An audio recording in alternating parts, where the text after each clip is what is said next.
Welcome to జనం news బులెటిన్ల ముందుగా headlines. Netaji Subhash Chandrabose జన్మదిన సందర్భంగా నివాళులు అర్పించిన ప్రధానమంత్రి నరేంద్ర మోడీ.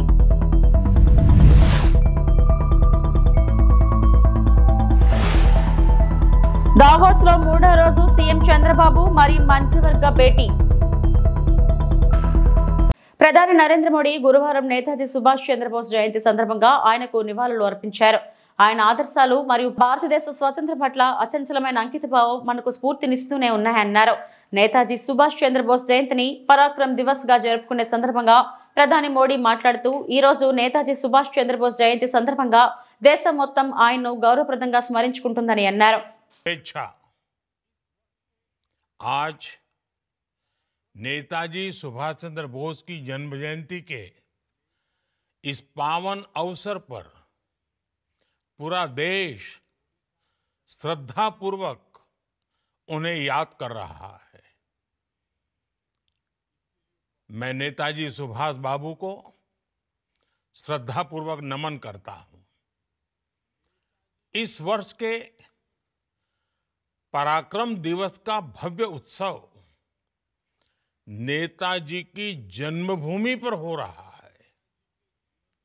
मैं ओडिशा की जनता को, ओडिशा सरकार को इसके लिए बहुत बहुत बधाई देता हूं। कटक में नेताजी के जीवन से जुड़ी एक विशाल प्रदर्शनी भी लगाई गई है। इस प्रदर्शनी में नेताजी के जीवन से जुड़ी अनेक विरासतों को एक साथ सहेजा गया है। कई चित्रकारों ने कैनवास पर नेताजी के जीवन प्रसंग की तस्वीरें उकेरी हैं। इन सब के साथ नेताजी पर आधारित कई पुस्तकों को भी इकट्ठा किया गया है। नेताजी की जीवन यात्रा की ये सारी विरासत దావోస్ లో 3వ రోజు సీఎం చంద్రబాబు, మంత్రి నారా లోకేష్, ఏపీ బృందం, ప్రఖ్యాత కంపెనీల సీఈఓలు, సంస్థల ప్రతినిధులతో భేటీ అయ్యారు. పెట్టుబడులకు ఏపీలో అనుకూలతలు వారికి వివరించారు.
టిట్కో ఇళ్ల కాలనీ వాసులకు కొత్త కాంతులు 6 లక్షలతో వీధి దీపాలు. పాలకొల్లు పట్టణంలోని టిట్కో ఇళ్ల కాలనీ వాసులు రాత్రి సమయంలో ఇబ్బంది పడుతున్న వీధి లైట్ల సమస్యను తీర్చడం జరిగింది. 6 లక్షల రూపాయలతో కాలనీ ప్రధాన ముఖద్వారం నుంచి సాయిబాబా గుడి వరకు వీధి లైట్లను కాలనీ వాసులతో కలిసి ఏర్పాటు చేసి ప్రారంభించడం జరిగింది అని మంత్రి నిమ్మల రామానాయుడు తెలిపారు.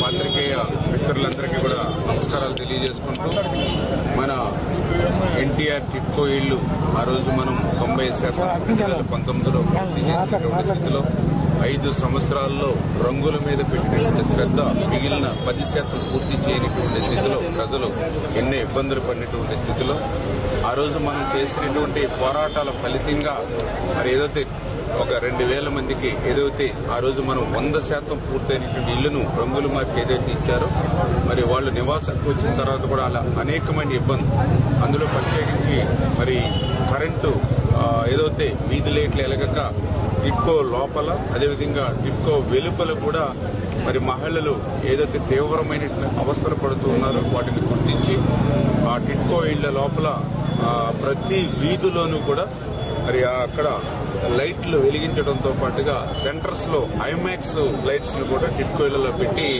మరి రాత్రులు సైతం దేదీప్యమానంగా ఉండేటువంటి విధంగా ఆ లైట్లను మనం పెట్టడం జరిగింది. దానితో పాటుగా ఆ ఎన్టీఆర్ టిట్కో ఇళ్ల గేటు దగ్గర నుంచి పాలకొల్లు సాయిబాబా గుడి వరకు కూడా ఏదైతే లాకుల వరకు మరి స్తంభాలు ఉన్నా కూడా ఇక్కడ థర్డ్ వైర్ లేక లైట్లు లేక ఈ యొక్క కిలోమీటర్ కూడా ఆ మహిళలు సాయంత్రం మాటలు ఇంటికి టిట్కో ఇళ్ళకి రావాలని అంటే ఆ చీకట్లో చాలా భయాందోళనతో బిక్కుబిక్కుమంటూ చాలా మంది షాపుల్లో పనిచేస్తూ చిన్న చిన్న ఆఫీసుల్లో పనిచేసేటువంటి లేకపోతే ఇళ్ల దగ్గర పనిచేసే పేదవాళ్ళు మహిళలకి చాలా ఇబ్బందికరంగా ఉంటే ఇమ్మీడియట్లీ దాని మీద కూడా మున్సిపాలిటీతో మాట్లాడి మరి సేఫ్ ఎంఎస్ నుంచి అంటే లేట్ అయిపోతుంది చూసి మరి డైరెక్ట్ గానే మనం మనీ మున్సిపాలిటీ నుంచి చెక్ ఇప్పించి 6 లక్షల రూపాయలతోటి దగ్గర మరి ఏదైతే ఈ యొక్క వీధి లైట్లు దగ్గర 50 వీధి లైట్లని ప్రతి స్తంభానికి కూడా ఇవ్వడం జరిగింది. మరి ఈరోజు మరి కొంతమేర మనం చూస్తూ ఉంటే ఆ లైటింగ్ లో ఆ మహిళలకి ఇబ్బంది కలగకుండా వాళ్ళ క్షేమాన్ని దృష్టిలో పెట్టుకుని పనిచేయడం జరిగింది. ఆ మహిళల చేత ఈ రోజు లైట్లను కూడా ప్రారంభించడం కూడా జరిగింది. భవిష్యత్తులో కూడా ఎన్టీఆర్ టిట్కో ఇళ్ల గేటు దగ్గరే ఆ ఏరియాలోనే మనం ఫుట్పాత్ బ్రిడ్జిని కూడా నిర్మాణం చేయాలి. అది చేస్తే ఇంకా అవతల రోడ్ నుంచి కూడా బస్సు దిగినా లేకపోతే ఇతరత్ర ట్రావెల్ తో మెయిన్ రోడ్ నుంచి వచ్చిన యువతలకి వచ్చేటువంటి అవకాశం ఉంటుంది. ఇవన్నీ కూడా 1 by 1 ఒక్కొక్కటి క్లియర్ చేస్తూ ఇప్పటికే టిట్కోయిల్లో కూడా రేషన్ డిపో లేదంటే అక్కడ ఒక రేషన్ డిపోనే ప్రత్యేకంగా అక్కడ మనం పెట్టడం జరిగింది. చెత్త బళ్ళు రావట్లేదంటే దాన్ని క్లియర్ చేస్తాం. మోటార్లు పాడైపోయినాయి పని చేయట్లేదంటే మళ్ళీ వాటర్ క్లియర్ చేస్తాం. ఇట్లా ఒక్కొక్కటి ఈ 5-6 నెలల్లో క్లియర్ చేసుకుంటూ ఇంకొక 5-6 నెలల్లో శాశ్వతంగా ఆ మిగిలిన బ్యాలెన్స్ ఇల్లు ఏవైతే ఉన్నాయో అవి కూడా కంప్లీట్ చేసి వాళ్ళు కూడా స్వాధీనం చేసి ఇంకా ఏవైతే వసతులు ఉన్నాయో అవి కూడా మొన్న నారాయణ గారు మున్సిపల్ శాఖ మంత్రిని స్వయంగా తీసుకొచ్చాం. ఆయన కూడా స్పష్టంగా హామీ తీసుకున్నాం కాబట్టి త్వరితగతంగా. పశ్చిమ గోదావరి జిల్లా తణుకు నియోజకవర్గంలో ఘనంగా ఆంధ్రప్రదేశ్ ఐటీ శాఖ మంత్రివర్యులు నారా లోకేష్ పుట్టినరోజుల సందర్భంగా పార్టీ కార్యాలయంలో కేక్ కోసి నారా లోకేష్ కి జన్మదిన శుభాకాంక్షలు తెలియపరిచారు. ఈ సందర్భంగా శాసనసభ్యులు ఆర్మిలి రాధాకృష్ణ మాట్లాడుతూ నారా లోకేష్ పుట్టినరోజు సందర్భంగా నేను తణుకు పట్టణ ప్రజలు మరియు కూటమి నాయకులు అందరూ కూడా ఆయనకి జన్మదిన శుభాకాంక్షలు తెలిపారని అన్నారు. యువగళం పాదయాత్రలో ప్రజల అందరితో మమేకమై ఆ రోజు ప్రభుత్వ బాధ్యతగా ఉన్నటువంటి అనేక వర్గాల ప్రజలను కలిసి వారి యొక్క బాధ్యతలను తెలుసుకుంటూ కూటమి ప్రభుత్వం ఏర్పాటులో కీలకమైన పాత్ర వహించినటువంటి వ్యక్తి నారా లోకేష్ అని అన్నారు. యువగళం పాదయాత్రలో అనేక వర్గాలకు చేరువై మంగళగిరి నుంచి అత్యధికమైన మెజారిటీతో తెలుగుదేశం ఎప్పుడు గెలవని ప్రదేశం మంగళగిరి నుంచి అత్యధికమైన మెజారిటీతో గెలిచి అక్కడ ప్రజలు మన్ననలు పొందడమే కాకుండా రాష్ట్ర వ్యాప్తంగా కూడా కూటమి ప్రభుత్వం ఏర్పడడానికి యువగళం పాదయాత్ర ద్వారా చేసినటువంటి కృషి మనందరికీ తెలిసిందేనని అన్నారు. కేవలం పరిపాలనే కాకుండా పార్టీ కార్యకర్తల సంక్షేమం కోసం కూడా కృషి చేస్తున్నటువంటి వ్యక్తి నారా లోకేష్ అని కొనియాడారు.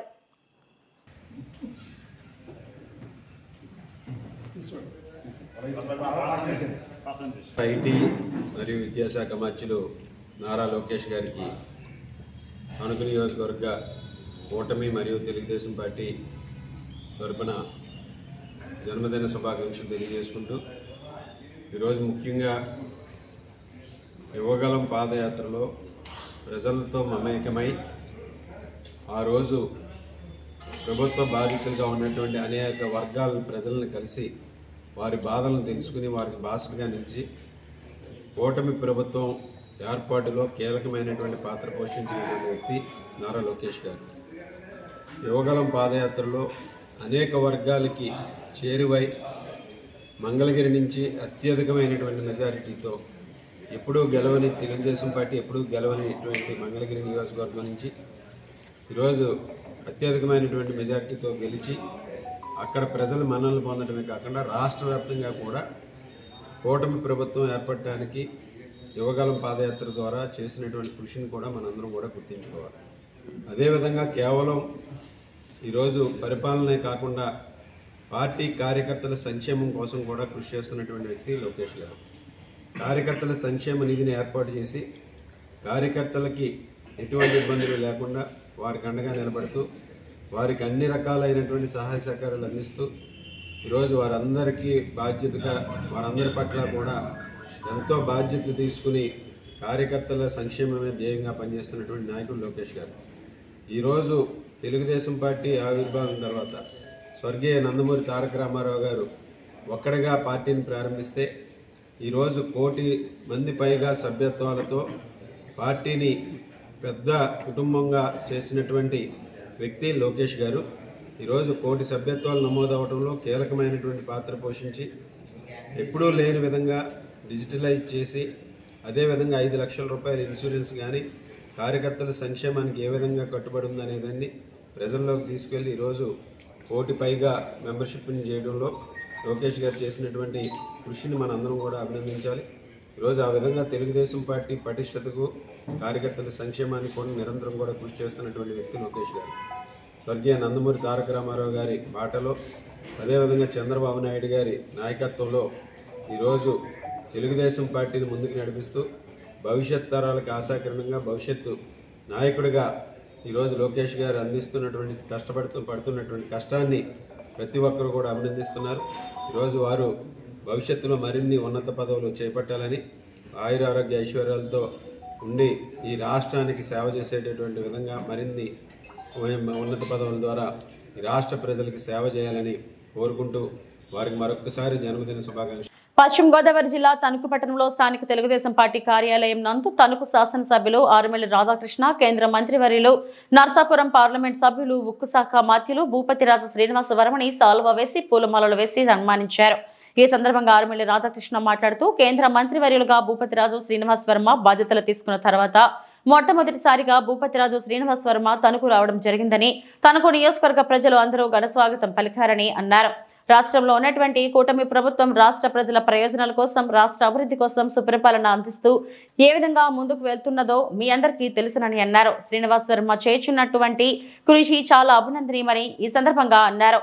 అందులో భాగంగా మోడీ సహకారంతో చంద్రబాబు, పవన్ కళ్యాణ్ ఈ ప్రభుత్వం చేపట్టినటువంటి పనులలో ముఖ్యంగా చిరకాల వాంఛ అయినటువంటి స్టీల్ ప్లాంట్ పరిరక్షణ కోసం శ్రీనివాస్ వర్మ చేసినటువంటి కృషికి మేమంతా కృతజ్ఞతలు తెలియజేసుకుంటున్నామని అన్నారు. మంత్రివర్యులుగా బాధ్యతలు తీసుకున్న తర్వాత మొట్టమొదటిసారిగా తణుకు నియోజకవర్గం చేసినటువంటి మన మంత్రివర్యులు శ్రీనివాస్ వర్మ గారికి తణుకు నియోజకవర్గ ప్రజలందరి తరఫున స్వాగతం తెలియజేసుకుంటూ, ముఖ్యంగా ఈరోజు రాష్ట్రంలో ఉన్నటువంటి కూటమి ప్రభుత్వం ఈ రాష్ట్ర ప్రయోజనాల కోసం, రాష్ట్రంలో అభివృద్ధి సంక్షేమం కోసం ఒక సుపరిపాలన అందించే విధంగా ముందుకు వెళ్తుంది. అందులో ముఖ్యంగా కేంద్ర మంత్రిగా శ్రీనివాస్ వర్మ గారు చేస్తున్నటువంటి కృషి నిజంగా అభినందనీయమని ఈ సందర్భంగా తెలియజేసుకుంటూ, అందులో భాగంగా ఈరోజు చంద్రబాబు నాయుడు గారు, పవన్ కళ్యాణ్ గారు నాయకత్వంలో మోడీ గారి సహకారంతో ఈ ప్రభుత్వం చేపట్టినటువంటి పనుల్లో అదేవిధంగా ముఖ్యంగా ఈరోజు మన ఆంధ్రప్రదేశ్ ప్రజల చిరకాల ఇది వాంఛ అయినటువంటి స్టీల్ ప్లాంట్ పరిరక్షణకు సంబంధించి శ్రీనివాస వర్మ గారు చేసినటువంటి కృషికి ఆయనకి అభినందనలు తెలియజేసుకుంటున్నాను. అలాగే ఈరోజు మన నియోజకవర్గ అభివృద్ధికి సంబంధించి ఈరోజు మంత్రి హోదాలో కేవలం పార్లమెంటు సభ్యుని నిధులే కాకుండా వివిధ పరిశ్రమల ద్వారా సిఎస్ఆర్ నిధులు కూడా తీసుకొచ్చి ప్రత్యేకంగా మన నియోజకవర్గ అభివృద్ధికి ఈరోజు చేపట్టడం చాలా అభినందనీయమని ఈ సందర్భంగా తెలియజేసుకుంటున్నాను. ముఖ్యంగా ఈరోజు మన నియోజకవర్గంలో మొట్టమొదటిగా 1,50,00,000 రూపాయలు నిధుల్ని వివిధ అభివృద్ధి పనుల నిమిత్తం ఈరోజు వివిధ సిఎస్ఆర్ ద్వారా కేటాయించడం జరిగింది. అందులో భాగంగా ముఖ్యంగా అత్తిలి గ్రామంలో నిర్మిస్తున్నటువంటి డయాలసిస్ సెంటర్కి సంబంధించి 75 లక్షల రూపాయలు, అదేవిధంగా ఇరగవరం గ్రామంలో దీర్ఘకాలికంగా ఉన్నటువంటి సమస్య, అక్కడ ఉన్నటువంటి బరేలి గ్రౌండ్ సమస్య, ఆ సమస్యని మంత్రి గారి దృష్టికి తీసుకెళ్ళిన వెంటనే దానికి కూడా ఈరోజు 20 లక్షల రూపాయలు వెంటనే శాంక్షన్ చేయడం జరిగింది. అలాగే వేల్పూర్కి సంబంధించి అగ్రాయి చెరువుకి సంబంధించి అక్కడ ఉన్నటువంటి రిటైనింగ్ వాళ్ళు, అదేవిధంగా వాకింగ్ ట్రాక్ అభివృద్ధికి 25 లక్షల రూపాయలు, అలాగే మన తణుకు చిట్టూరు ఇంద్రయ్య గారి కాలేజీలో సంబంధించి ఎక్కువగా వాకర్స్ అందరూ కూడా ఉపయోగిస్తారు. దానికి ఈరోజు వారికి నేను గత ఎన్నికలప్పుడు కూడా హామీ ఇవ్వడం జరిగింది. అక్కడ ఏదైతే వాకింగ్ ట్రాక్ని సింథటిక్ ట్రాక్ నిర్మిస్తామని చెప్పామో దానికి అనుగుణంగా మంత్రి గారి దృష్టికి తీసుకెళ్ళిన వెంటనే తక్షణమే 30 లక్షల రూపాయల నిధుల్ని దానికి కేటాయించడం జరిగింది. ఇంకా ఏదైనా అవసరమైనా ఆ ట్రాక్ను పూర్తి చేసే విధంగా మంత్రి గారు సహకరిస్తానని హామీ ఇవ్వడం జరిగింది. ఈ విధంగా మొట్టమొదటిగా 1,50 లక్షల రూపాయలు మంత్రి గారి నిధుల నుంచి కేటాయించడం సంతోషమని తెలియజేసుకుంటూ వారికి ధన్యవాదాలు తెలుపుతున్నాను. దళిత వికలాంగులకి న్యాయం చేయాలి. డిజేబుల్ ఫెడరేషన్ వికలాంగుల సంఘాల వినతి. సత్తివేడు నియోజకవర్గం బిఎన్ కాంట్రికలో మావడూరు శ్రీనివాసులు అనే వికలాంగులకు జరిగిన అన్యాయంపై విచారణ చేసి న్యాయం చేయాలని డిజేబుల్ ఫెడరేషన్ వికలాంగుల సంఘం జిల్లా నాయకులు తహసీల్దార్ సుబ్రహ్మణ్యంకు వినతి పత్రం అందజేశారు. స్పందించిన తహసీల్దార్ విచారించి న్యాయం చేస్తానని హామీ ఇచ్చారు. అనంతరం వారు మాట్లాడుతూ గత 35 సంవత్సరాలుగా దివ్యాంగుడైన శ్రీనివాసులు బిఎన్ కండ్రిగా బస్టాండ్ సమీపంలో చేపల దుకాణం పెట్టుకుని జీవనం సాగిస్తున్నాడు. గత కొంతకాలంగా అనారోగ్యం సమస్యతో దుకాణం నడపలేని పరిస్థితి నెలకొంది.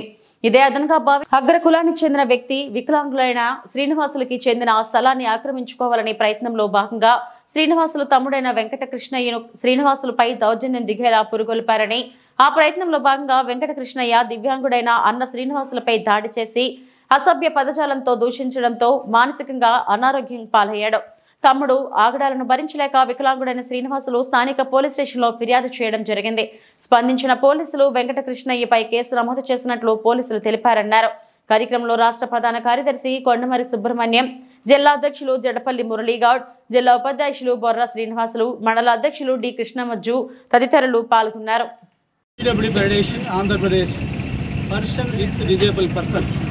మరి ఆంధ్ర రాష్ట్రంలో దివ్యాంగుల కుటుంబాలకు భరోసా కల్పించి సపోర్ట్ చేయడానికి ఆంధ్ర రాష్ట్రంలో ఒక దివ్యాంగుల కుటుంబం ఏర్పడింది. అందులో భాగంలో కుటుంబ సభ్యుడైన మరి తిరుపతి జిల్లా బిఎన్ కండ్రికలో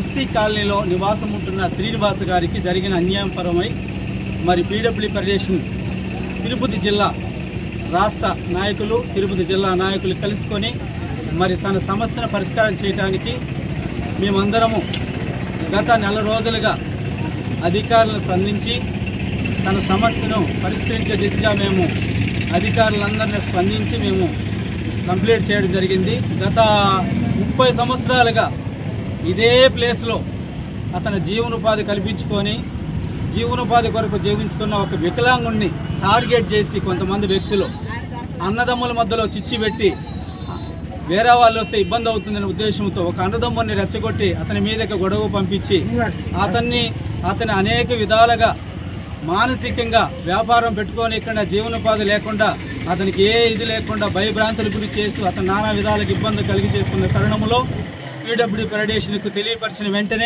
వెంటనే మేము స్పందించి గత నెల రోజులుగా అధికారుల చుట్టూ మేము తిరుగుతున్నాము. ఈ సబ్జెక్టును కరెక్ట్గా తీసుకొచ్చి గుడిపల్లి మండల కేంద్రంలో గ్రామసభ రసాభాసగా సాగింది. గుడిపల్లి గ్రామంలో గ్రామసభలో ఇటీవల చెప్పిన ఆత్మీయ రైతు భరోసా, ఇందిరమ్మ ఇండ్లు, రేషన్ కార్డులు, రైతు భరోసాకి దరఖాస్తు చేసుకున్న లబ్ధిదారులకు న్యాయం జరగలేదు.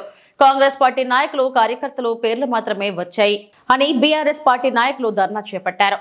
అర్హులైన వారికి ఇవ్వకుండా కేవలం కాంగ్రెస్ పార్టీ వారికి ఇచ్చారని బీఆర్ఎస్ పార్టీ నాయకులు అధికారులను నిలదీసి ప్రశ్నించారు. పోలీసులు సద్దుమణిగించి లిస్టులో పేరు లేని వారు మళ్లీ దరఖాస్తు చేసుకోమని చెప్పారు. కార్యక్రమంలో MRO Madhu Hasini, junior assistant Ravi, Lingareddy, ఏవో శ్రీనివాస్, వెలుగు సీసీ, గుడపల్లి ఎస్ఐ నరసింహులు తదితరులు పాల్గొన్నారు.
శ్రీశైలం మహాక్షేత్రంలో ఫిబ్రవరి 19 నుండి మార్చి 1 వరకు 11 రోజుల పాటు నిర్వహించే మహాశివరాత్రి బ్రహ్మోత్సవాల ఏర్పాట్లపై కర్నూలు, ప్రకాశం, నంద్యాల, గుంటూరు జిల్లాల అధికారులు, సిబ్బందితో నంద్యాల కలెక్టర్ రాజకుమారి, ఎమ్మెల్యే బుడ్డ రాజశేఖర్ రెడ్డి, ఈవో శ్రీనివాసరావు సమీక్షా సమావేశం నిర్వహించారు.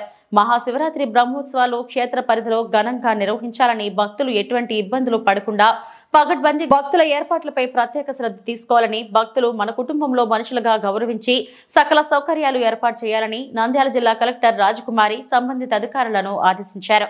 అధికారులకు, సిబ్బందికి కేటాయించిన విధులను సమన్వయంతో సక్రమంగా నిర్వర్తించి ఎటువంటి అవాంఛనీయ సంఘటనలు జరగకుండా ఉత్సవాలను విజయవంతం చేయాలని ఎమ్మెల్యే బుడ్డ రాజశేఖర్ రెడ్డి సూచించారు. ఉత్సవాల పటిష్ట నిర్వహణకు శ్రీశైలాన్ని 10 జోన్లు 40 సెక్టర్లుగా విభజించి జిల్లా స్థాయి అధికారులకు ఇన్ఛార్జీలుగా నియమించాలని ఏఎస్పీ యుగంధర్ బాబు తెలిపారు. ప్రధానంగా ట్రాఫిక్ నియంత్రణ, పార్కింగ్, పారిశుద్ధ్యం, త్రాగునీటి సదుపాయం తదితర అంశాలపై సిబ్బందికి అప్పగించి విధులపై ప్రత్యేక శ్రద్ధ పెట్టి నిర్వర్తించాలని సమావేశంలో సూచించారు. పాయింట్ మీరు ఆ రోజు ఏం చెప్పారు? ఆ రోజు మీటింగ్ జరిగింది మేడం, అందరూ ఇది ప్రయారిటీ రోడ్డు కింద పెట్టారు.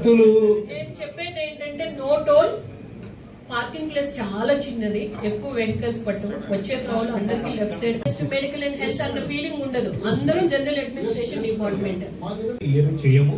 And what ever jungle clearance కూడా ఇలా అడిగింది, మేము మా స్కీమ్స్ క్యాంపా అలాంటి వాటి పెట్టుకొని చేయాలనే దాంతో చేశాం మేడం.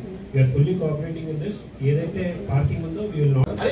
హెడ్ ఆఫీస్ లెవెల్ పంపండి, దాని లెవెల్ కూడా మాట్లాడతాము.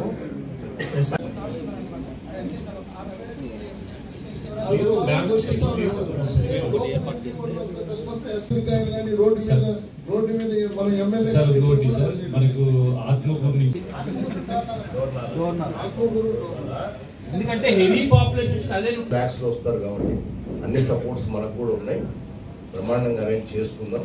కానీ దేవస్థానం ఇందాక అన్నట్టు ఏదైనా డిపార్ట్మెంట్స్ అడిగినప్పుడు మీరు డిలే చేయకుండా ఇమ్మీడియట్గా యాక్షన్ ఉండాలి మీ సైడ్ నుంచి. ఎందుకంటే వాళ్ళందరూ దగ్గర 4 రోజులు 15 రోజులు 20 రోజులు వర్క్ చేయాలి. నా రిక్వెస్ట్ ఇంకోటి కూడా ఏంటంటే ఇక్కడ పనిచేసి ఎవరైతే డెప్యుటేషన్ అవుతారో ఇక్కడికి ఆఫీసర్స్ అందరికి మంచిగా దర్శనం ఇవ్వండి. ఎవరు బాధపడవద్దు. యోగాలు మీరు ఎట్లా చేస్తారు, వాళ్ళకి ఎట్లా ఇందాక మనం అనుకున్నట్టు ఇచ్చినారు. ఆల్ డిపార్ట్మెంట్ ఎంత కష్టం చేస్తే లాస్ట్కి ఆయన చూసి వస్తే అందరూ హ్యాపీగా ఉంటారు. అక్కడ రిసీవ్ చేసే అకామిడేషన్ కానివ్వండి, ఫుడ్ కానివ్వండి, దర్శనం కానివ్వండి, గతంలో నాకు చాలా కంప్లైంట్స్ వచ్చినాయి. నీళ్ళు కూడా లేకుండా పనిచేసే ఆఫీసర్స్ ఉన్నారు. సో అవన్నీ మన దేవస్థానం తరఫు నుంచి ఎట్టి పరిస్థితుల్లో రాకూడదు. అందరూ ఇక్కడికి వచ్చేది ఆయన సేవ కోసం వస్తారు, భక్తులు చూసుకోవడానికి వస్తారు. జాగ్రత్తగా చేయండి. ఇందాక ఈ కంప్లీట్గా మన వెంకటాపురం నుంచి శ్రీశైలం వచ్చేసరికి భక్తులకు నీళ్ళకి ఇబ్బంది లేకుండా చేయొచ్చు నుంచి. ఎందుకంటే ఇది లోకల్గా యాజ్ ఎమ్మెల్యేగా, లోకల్ ఎమ్మెల్యేగా ఇక్కడ ఉన్న ప్రజలను చూసుకోవాల్సిన బాధ్యత కూడా మాకుంది. కాబట్టి బయట నుంచి ఎవరినే కానీ ఈసారి అలౌ చేయొద్దండి అని చెప్పేసి యూ గారికి కూడా చెప్పాను, కలెక్టర్ గారికి చెప్పాను, వీళ్ళు కూడా చెప్తా ఉన్నారు. వాళ్ళతో కూడా చాలా సమస్యలు వస్తాయి. ఇక్కడ చిన్న చిన్న షాప్స్ ఎక్కడెక్కడంటే పెట్టేస్తారు. పబ్లిక్ మూవ్మెంట్కి చాలా ప్రాబ్లం అవుతుంది. మీద పడిపోతారు వాళ్ళ గుణాలని. So better to avoid all those. మెయిన్గా ఆర్టీసీ మీ డ్రైవర్స్కి మీరు ఇన్స్ట్రక్షన్స్ ఇవ్వండి. ఎక్కడే కానీ బయట నుంచి భక్తుడిగా వచ్చి దర్శనం చేసుకోకపోతే ఓకే. వ్యాపార పరంగా వస్తే మాత్రం ఇక్కడ అంతా నా రిక్వెస్ట్ ఏంటంటే ఒకటి దోర్నాల్లో, ఒకటి మననూరు, అక్కడే ఎవరన్నా ఏదైనా తెచ్చినా కూడా అక్కడే దించేసేయాల్సిందే. ఇవి ఇప్పటివరకు నా బులెటిన్ అప్డేట్స్. నమస్తే.